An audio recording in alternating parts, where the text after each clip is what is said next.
Alrighty, hey guys, welcome back to another video. Today we have a different game. Like I said before, I'm going to try to do different games on this channel as well. We're mostly Bannerlord here, but I do play other games, so I do want to cover other games like their dev news and their tutorials on other games. I want to do all of that, so I'm going to start with this game, and this game is called Kenshi. If you didn't know, I think it's a very great and in-depth game. I'm pretty sure it's an indie game, or it's like a very small studio that does work on it, but they do a very good job. And I am going to have a playthrough on my channel that's coming very soon for Kenshi. I just haven't had time to sit down. Obviously, you know, new child, a lot of responsibility. You don't really get that time anymore, right? But I am going to sit down. I am going to do a playthrough. I'm going to do a couple tutorials as well. And I'm going to try to keep up with the devs, pretty much what they say in the forums. Same way I do Bannerlord and all of that, and keep you guys informed. So today we have the July community update. This was posted yesterday, and I'm going to read through it, give my opinions where I can give my opinions, and yeah, we're just going to figure out what's been going on with the developers. I know they're working on Kenshi 2, which is the second addition to obviously the first game being Kenshi, and I can't wait. I really can't wait. But alright, so let's get to it. So, by the way, if I pronounce any names wrong, English isn't my first language. So take that with a grain of salt. Alrighty, so let's get it. So Caliborn here again for another update on Kenshi. As with previous posts, I'll start by recapping a few things going on with the continued support for the first Kenshi. For this blog special section, we're catching up with some of the team at Lo-Fi to find out what's keeping them sane in isolation before finally getting to the development news of Kenshi 2. Okay, so we're going to get some stuff that's happening right now and then the future. Okay. So first, experiment recursion. In the past month, we've once again been making use of the experimental branch, most notably around an issue users reported with saved games following the latest Windows update. Many players have said they were unable to save, load, or experience crashing when they tried. In Kenshi's latest 1.0.5 update, which I think came out like about 2 weeks ago, saves default to the Windows user directory, fixing any potential issues linked to system permissions. Please keep in mind if you wish to edit a saved game, the new location to check is, and then it tells you where it is. And by the way, I am going to link this post for you guys down below if you guys want to go check it out for yourselves. And so we can see right here, I'm pretty sure the updates here. Yeah, July 16th, what is that? It's about 2 weeks ago, about 3 weeks ago. We have some bug fixes and obviously the change to saves and a couple other fixes, right? So kind of a hot fix, right? Let's go back now. There we go. Defined interpretation. So hinted above, after consulting with the forum mods, we made some overdue changes to bug reporting flow, namely better collating more widely popular bugs, cleaning up a number of older topics, and providing a more visible response to new ones.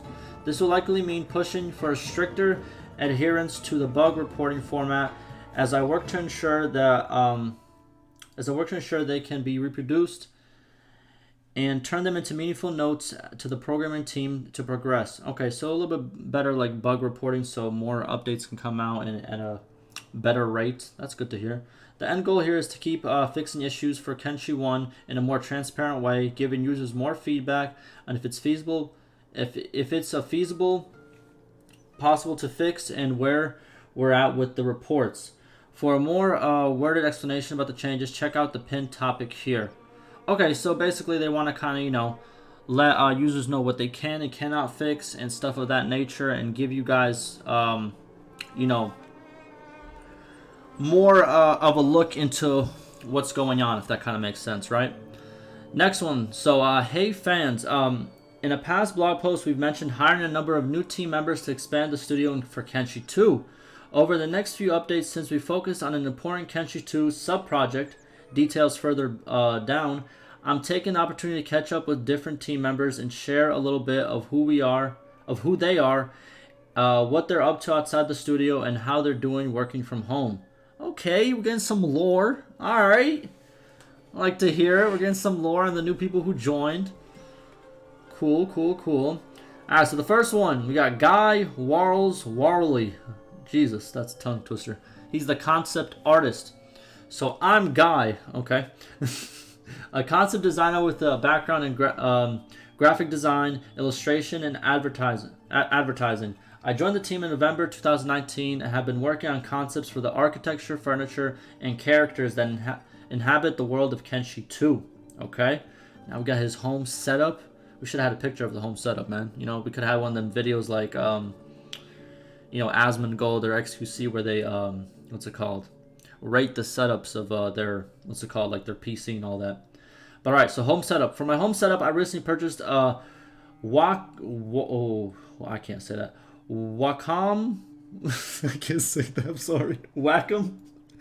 Cintiq Pro 24, replacing my Wacom Intuos 3. What is that?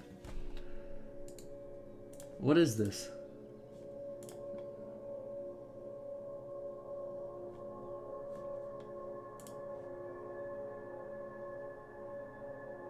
Oh, it's like oh, it's like a tablet that helps with design. Okay. I had no idea what it was. After spending 12 years with the Intuos 3, which is still going strong, it's a big upgrade. Okay. I initially thought it was going to take a lot of time to get used to the Switch, but I'm already really enjoying it and using it every day. The Cintiq, if I'm saying something wrong, I'm sorry again. I already said sorry. It is what it is. The Cintiq is connected to my MacBook Pro, which works pretty well running things like Photoshop. Good to hear. So his thoughts on working on Kenshi from home. I'm quite used to working at home and have a have gotten to a good routine over the years. I do miss working in the office though. It's much easier to talk through different areas of the project with everyone in the same room. Much less typing. True. Life balance. I've been spending the lockdown back in my hometown near East Yorkshire by the coast. Running and walking are the main things keeping me going, and I'm also doing some yoga in the mornings. I'm rubbish at it, but enjoying it. What's it called? I can't read. I'm sorry, but enjoying it anyways. Hey man, I've been meditating. I'm a bad meditator because I can't keep my mind off things, but I'm trying new stuff too. So it is what it is. In my free time, I've been working on several of my illustrations, such as album covers for 3 different electronic artists that I finished recently. Okay, a little sci-fi exploration. Okay, I see you. Other freelance projects I've worked on that people might recognize include The Art of the Mud and Lasers RPG Lancer and a cover for the Gritty Future comic A Hand Unseen. Right now, I'm working on some posters based on my favorite studio Ghibli films, which follow on from the personal projects like last year's Akira poster. Now let's check some of these out. Boop. Boop. Alright, so yes, let's continue. Okay, we got some art. We got a lot of art. Jesus Christ. Okay, I see you. It's nice art. It's like a different concept of art. I like it.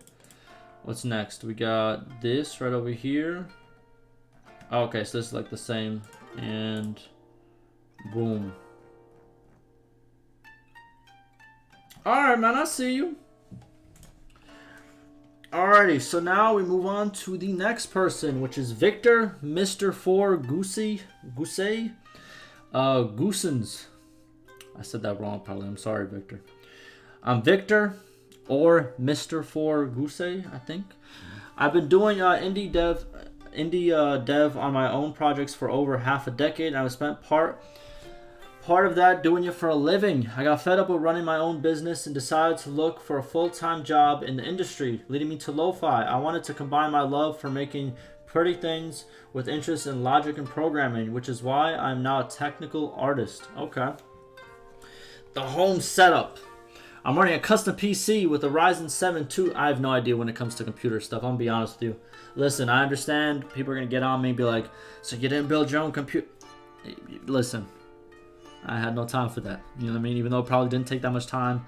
I tried to build my own computer, but then I just caved and I just, bought a pre-built computer. It is what it is. All right. I think I have this as well. The GTX 1080. Maybe. I don't know. My computer did cost a little bit, so I have okay stuff, I think. I have no clue. For peripherals, I've got the Deacus mouse and a Razer Black Widow. both with lovely wrist rests. Finally, for screens, I'm running 34 LG ultra wide, which I'm looking to replace with something less bulky, and a 27 AOC monitor on the side. Well, all right. I don't know what any of those are, but for sure. I know the mouse, though. I think I have the mouse. I have no clue. I'll be honest with you. The technically, like speaking, I got no clue. But all right, let's move on. So thoughts on working on Kenshi from home. Thanks to past project, I'm used to working from home, so it's really not that special to me. Ironically, being in the office will take more getting used to. Okay, it's nice to be in my own place and have access to my stuff. But when everything happens in the same room, it's easy to lose sight of the boundaries between work and life. True. It can also be hard to get to know the team properly when we've not met properly. True. All in all, I'm looking forward to being in the office. Working from home feels less efficient and enjoyable than being together with people. Plus, it gets lonely and boring. Feels bad, man. But it's okay. You know, it's okay, man. We all go have to, compromise and do what we have to do. Life balance. I've started another game dev project in my spare time, though I've been trying to get away from my computer too. Out of my new interests, the main one that helps me is blacksmithing. This man's a blacksmith. Okay. Unfortunately, I don't have a forge yet. That'll probably have to wait until I move to the UK. But as I mostly focus on armoring, this man's making out here plate armor. This man out here making plate armor. I see you. I could do quite a lot anyways. It's a steep learning curve, but it's really cool to produce something like a piece of armor out of nothing. Listen, dog, I'm gonna be honest with you. Make armor, sell it on eBay. You can sell stuff like this on eBay, and it goes for a lot. I do sell on eBay as like a part-time, I don't like using the word hustle because I feel like everybody uses that nowadays. Like, oh, I gotta hustle, or I'm an entrepreneur. I don't like using those type of words, but I'd be selling stuff on eBay to make ends meet. But stuff like what's that word? DIY, like stuff you do at home and stuff like this. Either if it's like knitting or making like furniture or even this, I'm telling you. So if you need some extra money, trust me. I'll be trying to tell everybody this, like artists especially and stuff like that. Like, if you're an artist and stuff and you're wondering how you can make money off your pieces, make an eBay account. But all right, let's get off the eBay thing. Let's keep it going. So I'm also just getting into electronics and robotics. It's something I've been putting off for as long as I've been doing game dev, but I'm hoping to get started on it properly now. First steps are reading up on basic electronics. I wouldn't be able to give you a definition of a servo. I don't know what that is. Because that's the main thing I'm lacking. I'm hoping that I can get a hang of it and then get properly stuck in. Lastly, I've been doing more game dev. I've recently started playing around with the, Jesus Christ, what is this? Some P Volkswagen plugin for Unreal Engine 4. And I'm currently trying to make a small, relaxing game in which you build a low poly eco dome with cute animals in it. Okay. Not sure exactly where it'll be going, but I'm hoping to release it on Steam for a few bucks at some point in a similar vein to Icelanders. Okay, this man out here working, doing projects and blacksmithing. Going crazy, alright. We got the next person. He has a cat. We got Harrison Boodles. If I said it wrong, it is what it is. And he is a programmer. I'm Harrison or Boodle. I'm going to call you B. Or B. The programmer who was hired back in November. Up until now, I've been working on remaking the GUIs from Kenshi 1 in Unreal Engine. And now that we've hired Craig, which I think was the other guy. No, it wasn't. Have we met Craig yet? Never mind. Wait, no, he's the main guy. No, he's not. I'm confused. All right. Now that we hired Craig, I can shift my efforts onto less urgent tasks such as code cleanliness and stability. I won't go too much to deal, but I'll call it more of a support role, making the other programmer jobs easier and faster and discouraging code which could be unstable. Okay. Home setup. Since we started working from home, I've been using my own PC for most tasks. We all do have laptops to work on, but I don't have the desk space to fit mine. Using my PC also allows me to test the GUIs I previously spoke about on a 4K screen to make sure everything functions correctly at higher resolutions. Alrighty. Thoughts on working on Kenshi from home. Working from home is pretty neat, mainly due to the lions and easy access to snacks. But it does come with its downsides, not being able to quickly speak to other developers or show each other what we're working on makes it harder to get stuff done. That is true. We're exploring several apps and programs to minimize this, but you can't beat being in the same room. Also true. Life balance. Outside of work, the lockdown really hasn't affected me too much, and I'm one of the lucky ones who wasn't bothered by being locked in. I moved house just before the lockdown started, so I've been hanging out with my new housemates and their cat. Oh, it's not his cat, it's their housemate's cat. Whom I pay tribute to in form of pets. Hold on. Who I pay tribute to in the form of pets every time I pass her domain. True. Oh, in form of pets. Oh, like petting the cat. Okay. I'm slow, I'm sorry. Alright, so that's the team. That's the new team that was added. So we got Guy, who is the concept artist. We got Victor, the technical artist. And then we have Harrison, which is the programmer. 3 new guys working on Kenshi 2. Good to see the team is growing. Oh my goodness, I can't read. I'm sorry. Declarative prologue. I hope I said that right. The team has been hugely busy this month working on the vertical slice of Kenshi 2, which I have the pleasure of sharing snippets of today. Okay. So we got some concept art and then kind of how it kind of will look. Well, this is not how it's going to look into the game because obviously they have to still put textures on this and stuff of that nature, but kind of like the design, kind of like... Okay. For those unaware of the terminology, a vertical slice is a portion of near-finished quality game, which then allows the studio to visualize some of what they're up to. It's traditionally distinct from a prototype in that the quality is much higher, leaving less room for flexibility, but for us, we're blurring that line a bit and using it primarily as a tangible design tool. Internally nicknamed Concrete Neon, it's about having a space to test and iterate some of Kenshi 2's ideas by taking them away from the design document and experiencing them how they might actually be played.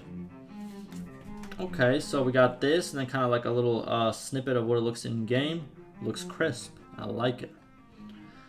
Then we got sharing some thoughts on our first major milestone. Chris compares Concrete Neon to founding Kenshi's Holy Nation and his hands-down approach in game design. Anyone who played the Kenshi 1 early access map in its earliest incarnation will remember the only small area around the Holy Nation was active. The rest was grayed out and you couldn't go there. Because it wasn't finished. This gives us a test bed to get everything working early so we can play the game and experiment. I'm not a very formal designer. My technique is iterative because my special skill is playing a game for a while and then going, hunger needs to be 0. Times slower and strength needs to rise by 1.12 faster instead of 1.08. Okay? It's also better that way because I can approach the design as a player rather than the game designer. I don't like game designers. Ooh, shoot. Okay, so he pretty much stated, like, you know, I want to play my game, you know, kind of on the small scale. Like he said, like, obviously when Kenshi 1 first came out, that, you know, only a small area was playable in. So pretty much they have... So by this knowledge, I guess they have a small area to play Kenshi 2 in, and they're just experimenting with everything, making sure all the you know, the numbers are there, like in terms of, like, let's say hunger and strength, and just testing a lot of game features out, which is good to see. You know, obviously he says, you know, he's a different type of designer, but there's nothing wrong with it. You know, I like the first game, you know, so shoot, if you can make a better than the first game, you know, like a better Kenshi 2 than what Kenshi is, then go for it, in my opinion. This month's devlog was intended for last, so ran a little late, okay? But we'd love to hear your thoughts in the comments. With so many players following different game development projects, it's a great place to reflect. As ever, you can join us on Twitter and Facebook, where we have an upcoming creator competition to announce once we've worked on the prizes. If you like a non-Steam way to keep up with the studio, blogs are available on our website and our mailing list. Cheers, Sam Caliborn Hills. There it is, boys. We got a little look into, the patch that came out a couple weeks ago. A little look into some of the backgrounds of some of the new people that are working for the company, which is cool to see. We got some lore, and then we got just a little bit tidbit of what they're doing in Kenshi 2 and what their attitude is towards the game's development. So overall, good in my opinion. Can I get to the comments? What the comments? Give me Kenshi 2. I'm starving here. True, true, true. Overall, looks good. But alright, guys. Hopefully you enjoyed it. It's a different type of game, I know, but we gotta diversify. We gotta do what we gotta do, and I'm excited, obviously, to showcase my playthrough for this game and also the second one when it does come out. But like always, ask me any questions, any concerns, and stay safe.